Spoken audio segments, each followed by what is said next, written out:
This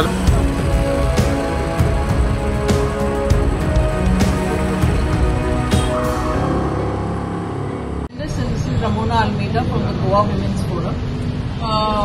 We have written to the Additional Director of Transport South and the Device Speed Traffic with regards to the senior citizen lady who lost her life crushed under the bus in Betalbatim.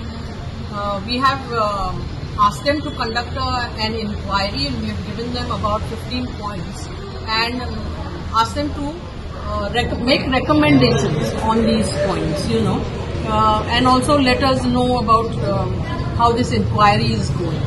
So we will be following up with them with regards to this.